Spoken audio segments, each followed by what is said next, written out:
Good morning বন্ধুরা, কেমন আছেন সবাই? আশা করছি সবাই ভালো আছেন। চলে এসেছি অনেকদিন পরে একটা ব্লগ নিয়ে।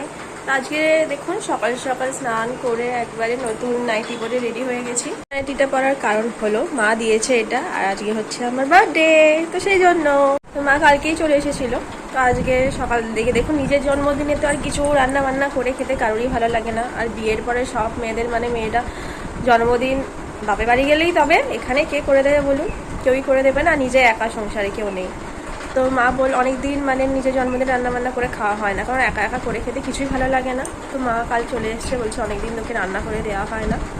তো মা এই নাইটিটা এনেছিল, আমি বললাম এটাই পরে নিই। এখন সকাল সকাল স্নান এসে চলে গেছে। আজ আমার জন্মদিন বলে আমাদের এখানে নারায়ণকলির মন্দির আছে, ওখানে পুজো দিতে।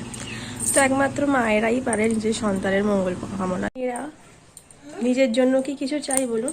বিয়ে হয়ে গেলে স্বামীর জন্য পুজো দেওয়া, এ করা, বাচ্চা হয়ে গেলে তার সন্তানের জন্য মঙ্গল কামনা, নিজেদের জন্য আমাদের সেইভাবে কিছু চাওয়াই হয় না। তো মায়েরাই পারে নিজের সন্তানে। তো আমার জন্য মা পুজো দিতে চলে গেছে।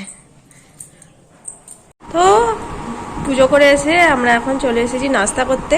তো আমার ফেভারিট খাবার নিয়ে চলে এসেছে কচুরি, আলু কষা, ঘুগনি, সিঙ্গাড়া। চলুন খাওয়া দাওয়া করা যাক। মেয়ে চালু করে দিয়েছে অলরেডি। আমি এখন রান্না জোগাড় করে দিচ্ছি, সবজি সব কেটে দিচ্ছি, আর মা রান্না করে এদিকে সব রান্না করছে। আমার প্রিয় প্রিয় খাবারই হবে, আপনাদের অবশ্যই দেখাবো যে কী কী রান্না করছে। আমি ওদিকে সবজি কাটছি, মাছ ফাছ ধোয়া হয়ে গেছে, মাছের ডিম, এইদিকে মাংস আছে, মা এদিকে সব জোগাড় করে দিয়ে দিয়েছে। তখন খেতে বসে করছি। রান্না হয়েছে এদিকে আলু ভাজা, পটল ভাজা, কাঁচকলা ভাজা, মাছের ডিম ভাজা, ফুলকপির তরকারি, চাটনি, মাছের ঝাল, ডাল, সব আমার প্রিয় খাবার। তো বন্ধুরা এখন বেরিয়ে পড়েছি, আসলে একটু কিছু কেনাকাটা করতে যাওয়ার আছে। আসলে আমরা কিছুদিন পরে ঘুরতে যাচ্ছি, তো সেখানের জন্য কেনাকাটা করব। তো এই নতুন ড্রেসটা ভেবেছিলাম ওখানে গিয়ে করবো, কিন্তু বার্থডে যেহেতু আছে তাই পরে নিলাম। তো কেমন লাগছে অবশ্যই জানাবেন।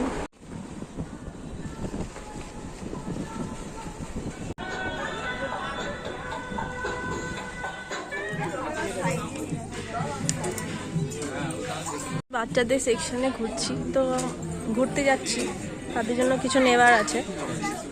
মেয়ের শপিং আগেই করে গেছিলাম, এদেরটাই বাকি ছিল। চলুন নেওয়া হয়েছে।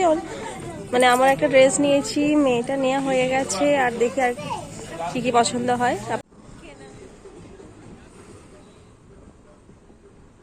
কেনাকাটা হয়ে গেছে, এখন চলে এসেছি একটু বিরিয়ানি নিতে। রাত্রেবেলা মাংসটা কেনা আছে, বিরিয়ানিটা নিয়ে যাব, মাংসটা মা করে নেবে, হয়ে যাবে। ঘরে চলে এসেছি, একটা ছোট কেক আনা হয়েছে, ঘরের লোকই আছে কাটবো বলে। মা চলে এসো তাড়াতাড়ি। আপনাদের যদি ভিডিওটা ভালো লাগে অবশ্যই চ্যানেলটি সাবস্ক্রাইব করে দেবেন যারা নতুন। আর ভিডিওটা এখানেই শেষ করলাম, দেখা হবে আবার পরের কোনো ভিডিওতে। টাটা।